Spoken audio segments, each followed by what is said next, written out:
everyone, my name is Lucy Pimblott. I am the Business Development Executive for the Marketing Optimist. We are a small, full-scale marketing department for your business. We can help with any aspects of marketing that you may need. And I have been fortunate enough to be allowed to do some interviews that we will be recording and we'll be sharing with people. They are interviews with people who have had interesting journeys, very interesting business experiences that I think a lot of people can learn some lessons from. Today, I am very lucky to have with me Mr. Phil Frazer, who has an incredible journey to tell people about. And these days he runs a business sounding board business, and he has a 5-step business strategy that he would love to share with you. So I'd like to introduce you to Phil Frazer. Hi, Phil. Hi, Lucy. Pleased to meet you. Thank you very much. So tell us a little bit about the Phil Frazer FFS 5-step business strategy. I have to say that very carefully. Okay, so the FFS, the Fraser 5-step, that is what FFS stands for, nothing else, is a very simple, very simplified business strategy planning tool / process. It's not something I've made up myself. I'm not some brilliant strategist. It's a sort of accumulation of various things I've learned over the years. And I was just going to ask, are the initials deliberate in terms of what else they can stand for? If nobody knows what they stand for, that's brilliant, then their naivety is lovely. However, I would imagine that, yes. Does it create a chuckle? Just a little creative chuckle, yes. It does stand out in people's minds. I think that's often a good way, because it's nothing, it's nothing that causes any kind of offence. And, there will be people who will just see the FFS and go, oh, Phil Frazer 5-step, brilliant. However, there are others who will have a little chuckle about it. And it does, like you say, it makes people remember it. So you say that it's nothing brand new. How did you come up with the strategy? That's actually a very good question, actually. I can't remember. As I say, it's an amalgam of different things. And if I talk you through it, I'll explain how it works. But the core of it starts with something that's in the Stephen Covey book, 7 Habits of Successful People, which is my go-to business book. And the core of that says you start with the end in mind. Right. Yeah. Okay. So my 5 steps start with the first question is what needs to be, sorry, not what needs to be placed. That's the second question. The first question is, what does perfect look like in a year's time? Right. Okay. Yeah. Okay. So that's your goal. Yeah. And people will often say, oh, well, I don't know. And, I say, just say anything, whatever in your mind perfect looks like next year, that's your goal. So if somebody might say £1 million worth of sales, or I want to launch 5 new products, or it might be I want to sell the business, or it might be I want to acquire another business. Yeah. But that's your mission. So you start with that as your mission.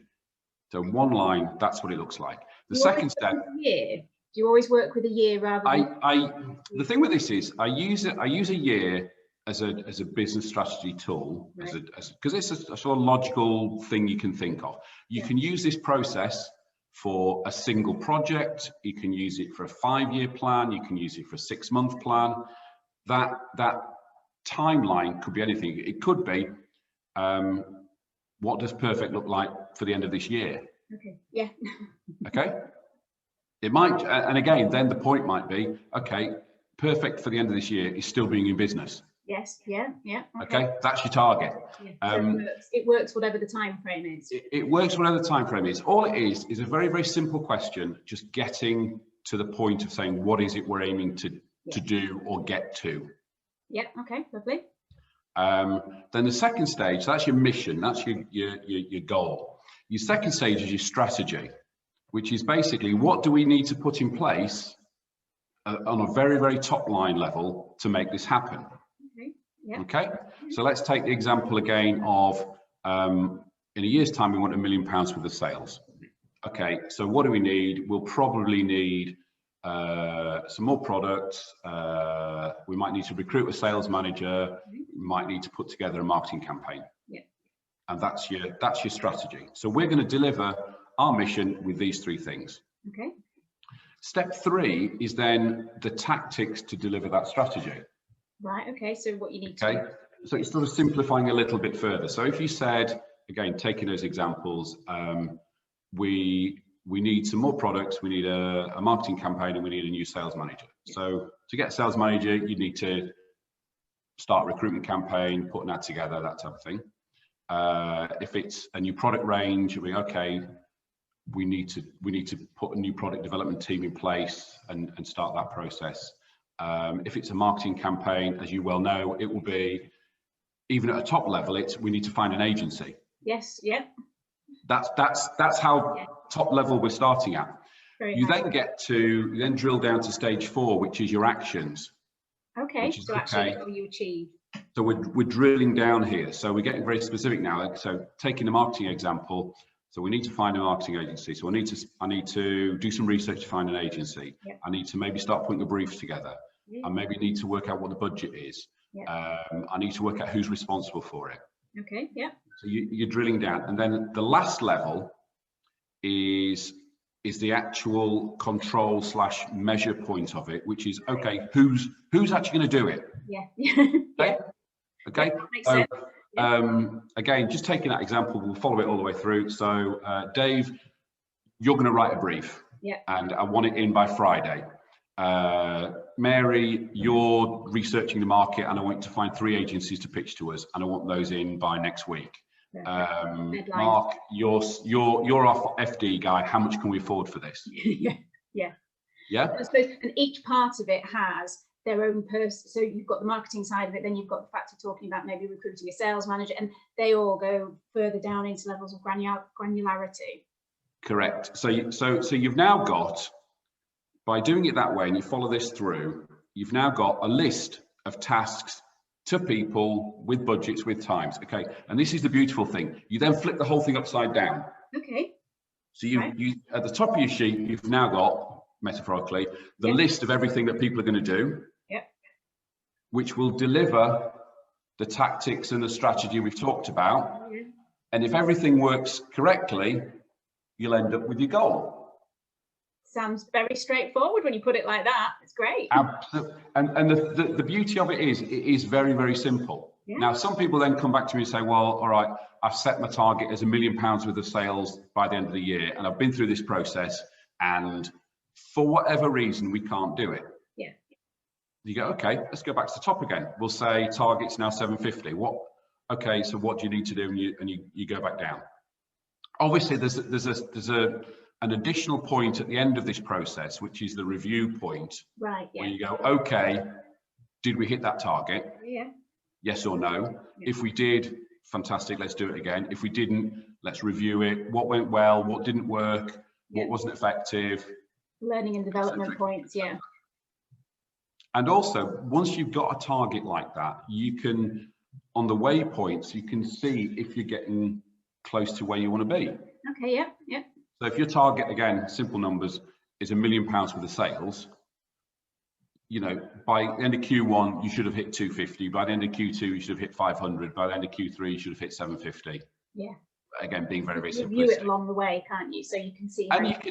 And this is the beauty of it. You can do this at any point. You could go 6 months into this and go, whoa, this isn't working. Let's start again. What does perfect look like in 12 months' time? That's, I think, when you put it in those sorts of terms, it does seem very kind of straightforward, and it makes you think, you know, why haven't people been doing this for years? And do you find that businesses that you work with as a business sounding board are very welcome to this kind of, because it is quite straightforward when you put it in those terms. So are they expecting something a little bit more convoluted from you, or do you think that they're actually welcoming the simplicity? I think one of the key services I offer is, and a lot of what I offer falls into a number of cliches, and one of them is the whole not being able to see the wood for the trees. Right. Okay. Yeah. Everybody's too busy getting this week's or this month's sales in place to actually take a step back and go, okay, what does the big picture look like? Now, in many situations, and this FFS is sort of part of what I do as a sounding board, I do exactly that. I'm just listening and bouncing things back to people. Right. So it's kind of like therapy for a business. it's a little bit like that. It's a little bit like that. And often people will come to me with a specific problem. I've got this issue, help, I don't know what to do. Or it might be, I've got this issue, either I think I might go this route, or I've got 3 routes, I don't know which way to go. Right, okay. What I will do is, what I won't do is I won't go back to them and say, you need to do that. Right. Sounding board, I'll bounce it back to them and go, okay, talk me through version 1, talk me through version 2, talk me through version 3. And what will often happen is, either if they've got one answer, if they've got one idea in their head, what they're looking for is validation. Yes. Almost a, is it okay for me to do this? Yeah. Or conversely is, does this sound really, really stupid? Yes, I can see that from people, and especially when, you know, people know about your experience in business, then it's that somebody to validate, like you say, either the positive or the negative decision, isn't it? That they've kind of in their gut, they've made a decision, but they want somebody else to say, actually, like, is the right decision. They want someone else to be the grown-up, I suppose. Yeah, and it's part of it's validation, and part of it I often find is by people saying it out loud. Yes. Yep. It sort of forms it, and as people are saying it, they're working out themselves. They're going, oh, actually, that's probably not. But if I did this and did this and did this, and they'll end up, you know, an hour down the line, and they'll go, thanks, that Phil, that's really, really helpful. And I haven't done anything. They've worked it out themselves. But you've got kids. Do they watch Harry Potter? No, but I've watched Harry Potter. Right. So you know Dumbledore's pensive. Yes. Yeah. It's like that. You're sort of pulling the ideas out of their head. Yeah. And they're saying them, and they're going, Phil, that's a great idea. No, I didn't say it, you said it. Have you ever had to guide somebody in a different direction? Have you ever found where they've kind of pulled it in the wrong direction, or they've pulled the wrong idea out, and it's been a bit kind of like, no, come back. I think that there's a couple of ways of dealing with that, and I've got a very good example from yesterday. The best way to do it is to get them to work it out that it's actually not a very good idea. Yeah. By asking them questions. So it's, you know, they'll say, oh, I've got this idea, I want to do blah, blah, blah. I'm ready to go. And I go, well, have you thought about this? Have you thought about that? Have you thought about the other? And they get to the answer. Or, and I had a guy yesterday, and it's his sort of classic entrepreneur of loads and loads of ideas bouncing around all over the place. This guy was telling about this brilliant idea he had. 45 minutes into a conversation where he'd started the conversation telling me how busy he was and how he couldn't do anything else. Right. Okay. He had this brilliant idea about doing something else on top. And I said, well, I just said to him, what did we discuss at the start? And he said, oh, I'm really, really busy. Oh, you're right. You're kind of reining him in a little bit and kind of saying, right, actually, what you've just told me there is in complete dichotomy to what you're doing there. So let's just focus a little bit, I suppose. Yeah. Have you ever come across a business that you couldn't help? That's a very good question. The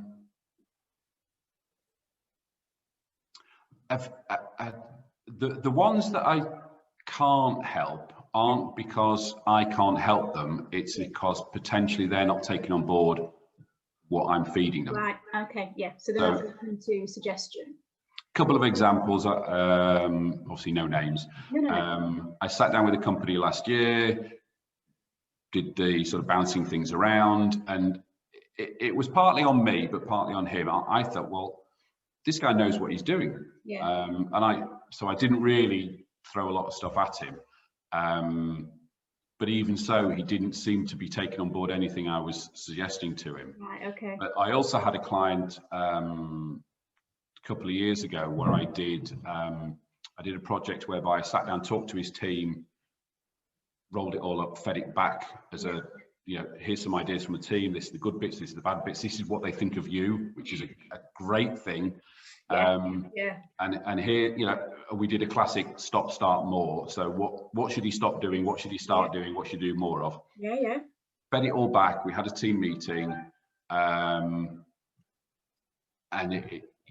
he sort of half delivered it and then sort of put it in the cupboard and not do anything with it. Yeah. Now that's his prerogative. That's up to him to do. So whilst I think I was able to help him, and what I put together was, I thought, was a very, very good plan.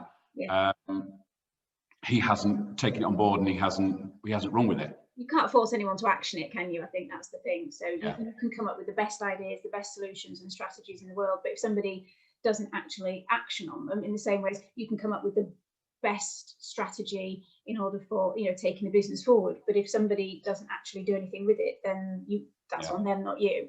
So are there any traits of business owners that you find particularly frustrating and you wish that, especially when you work with SMEs, any kind of, and entrepreneurs as well, but any things that, as someone who's run a really successful business and sold it, and you've been there, done that, are there any traits that sort of the smaller business owners have that you really want them to, you can almost want to shake them and say, no, you need to be doing it this way, or you know, because I know, that kind of a thing?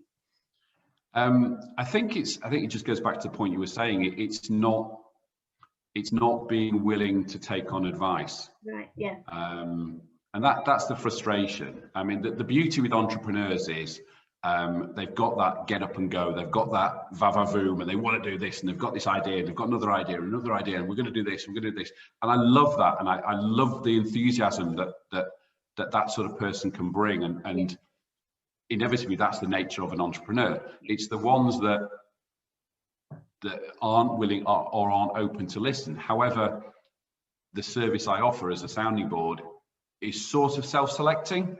So the sort of person who doesn't want advice probably won't come to speak to me because they know.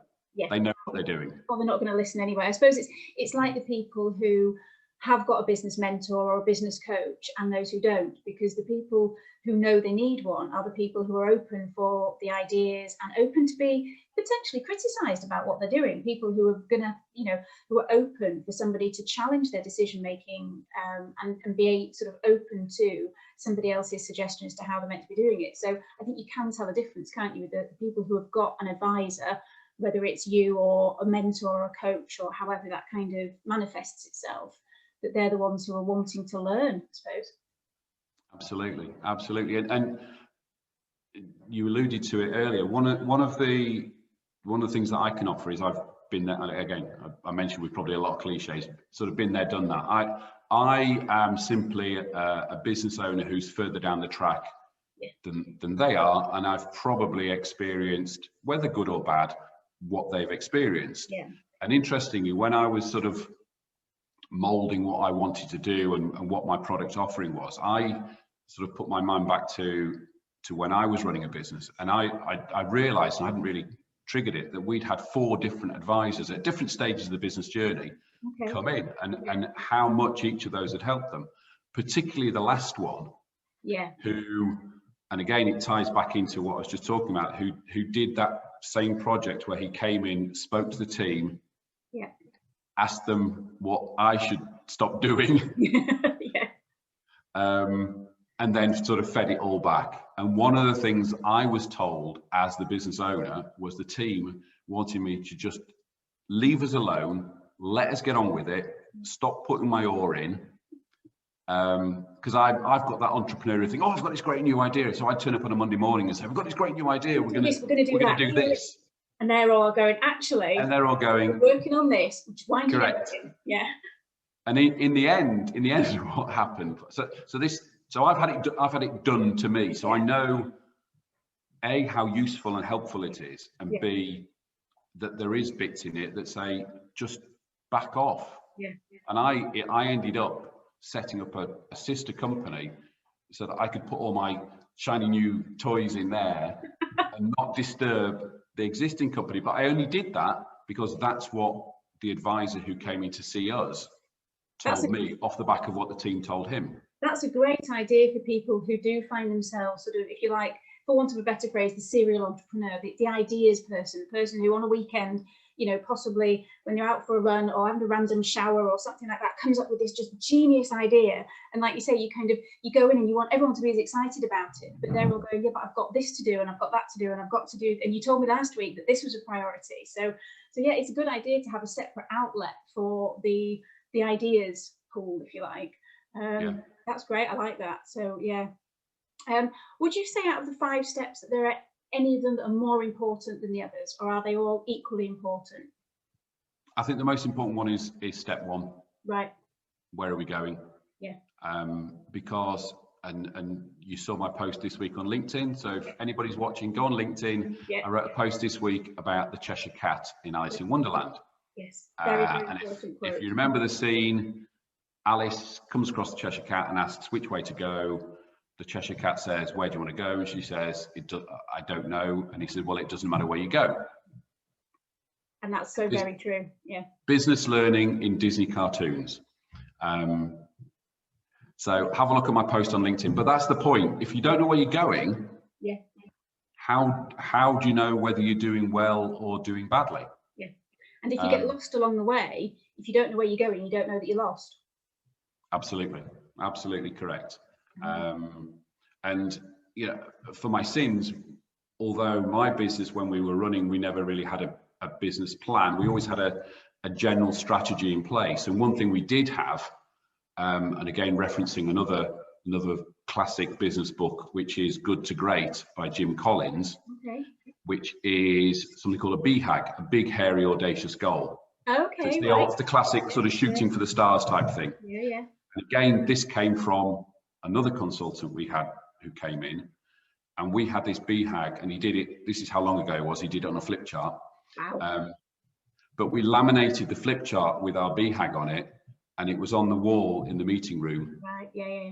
Forever, because that was the North Star that we were aiming at. The visualization of the dream.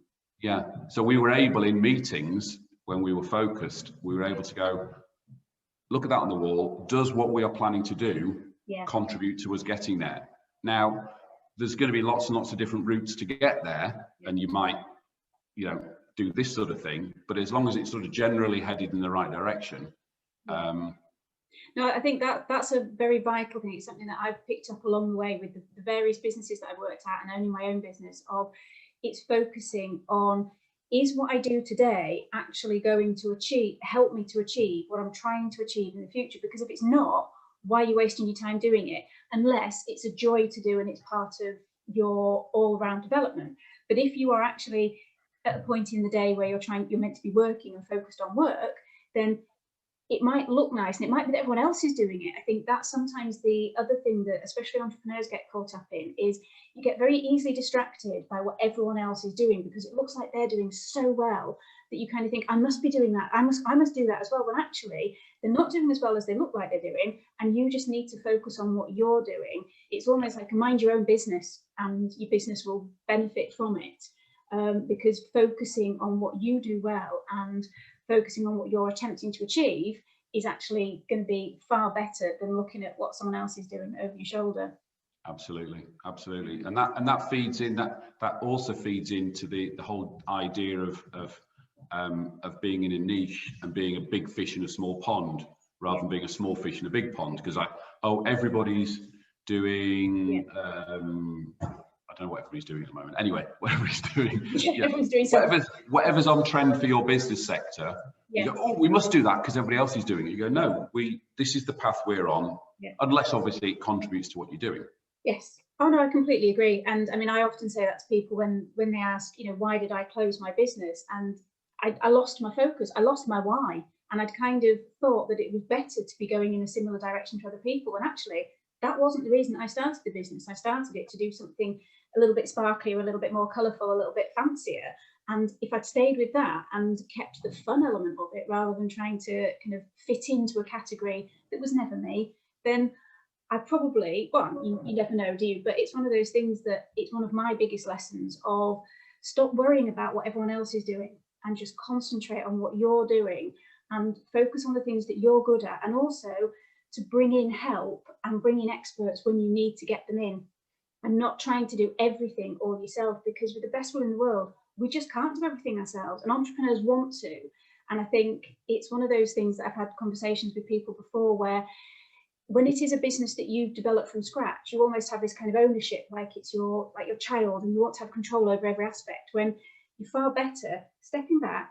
And like your employees were saying to you, actually, Phil, let us get on with it. Can you just leave us to do it? Because we're good at this. So let us do what we're good at. You're good at that. You concentrate on that. And I think that's where we come in as the marketing optimist, as a kind of a consultant, if you like, as an agency, because we allow the businesses to be able to focus on the thing that they are so good at, which is their business.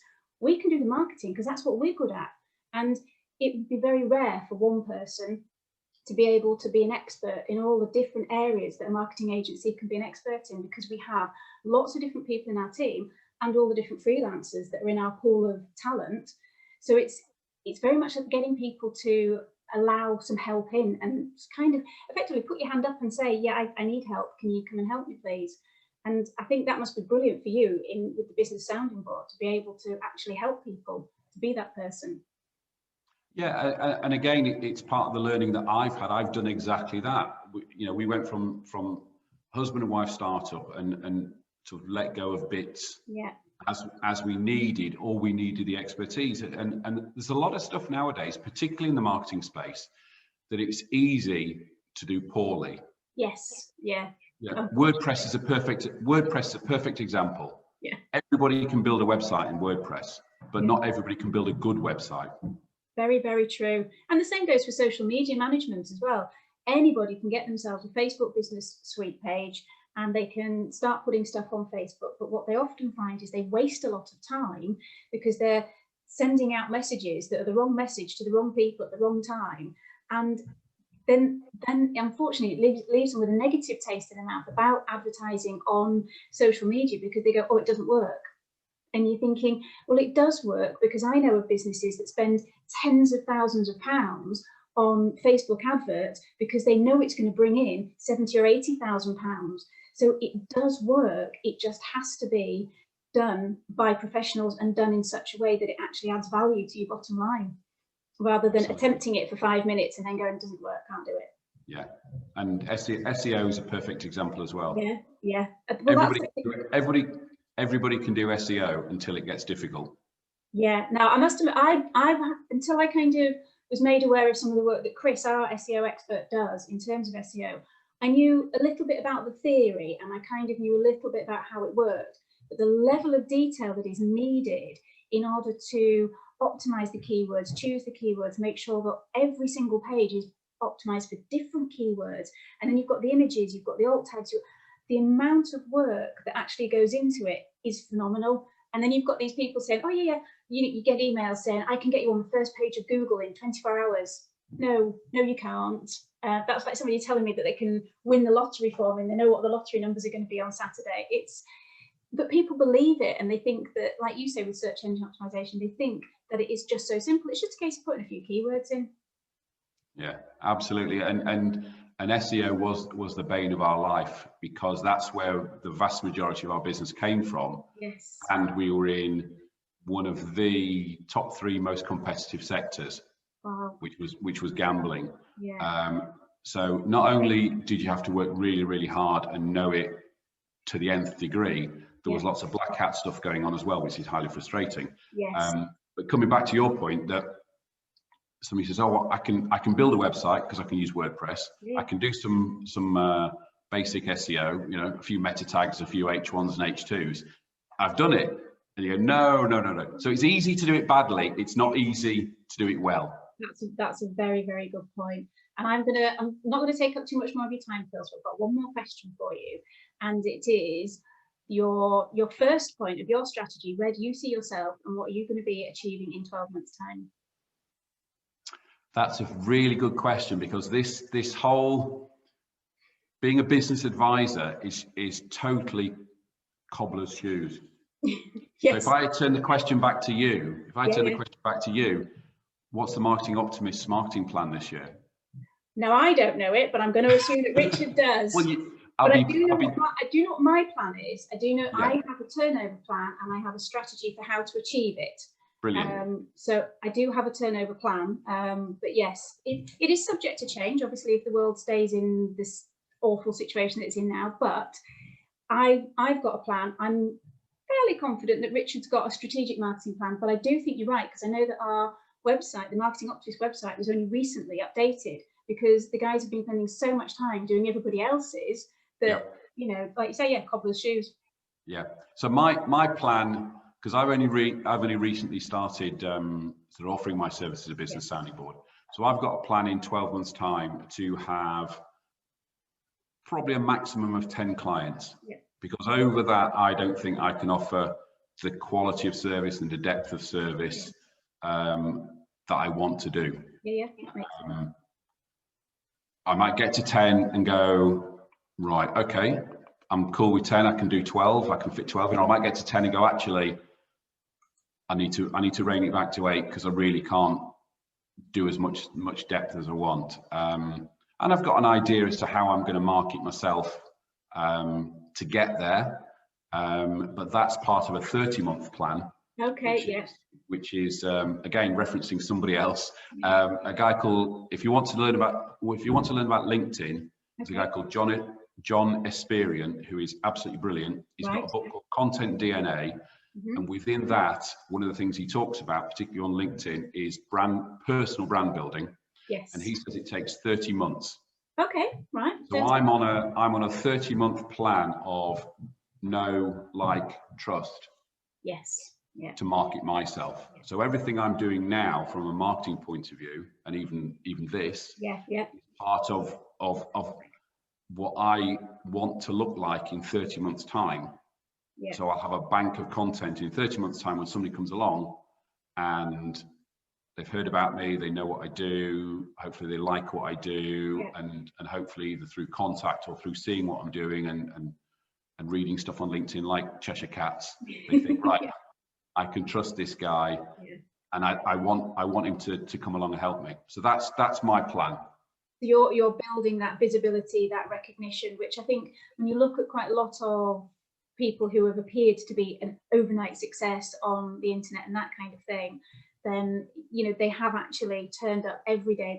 They've done things for probably the last 2 to 3 years before it gets picked up on of, oh, actually that person is the person to talk to about. I mean, I look at somebody like James Smith, personal trainer, for example. He's within that remit. I'm not his target audience at all.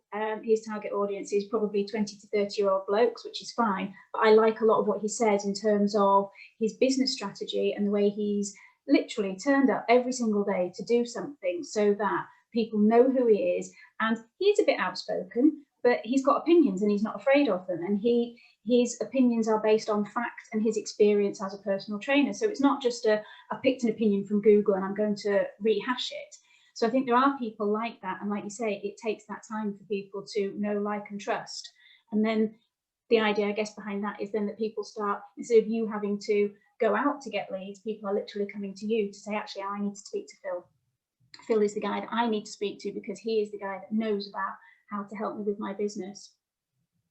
Correct. You put it better than I could. That's because I'm a marketeer. Because that's what I do. But that's brilliant. No, I really appreciate it. And yes, anyone who's listening to this, anyone who sees this, you can find Phil on LinkedIn. When we put this on YouTube, I'll put your links in there, Phil. I'll get Richard to do it because he's got all the technological stuff. I just do the nice bit of talking to people, which is brilliant. That's the best bit about a business development role. You just get to talk to people all day, every day. Not bad, is it? Not bad. So thank you for your time, Phil. I really appreciate it, and good luck with everything. I will see you, no doubt, in all sorts of things, and because I follow you on LinkedIn, I get to see all your comments about Cheshire Cats and all sorts of random things. I'll explain to you one day how I got that quote when I was at sixth form. But yeah. Thank you very much. I'm going to stop recording now. Okay, cheers. Bye.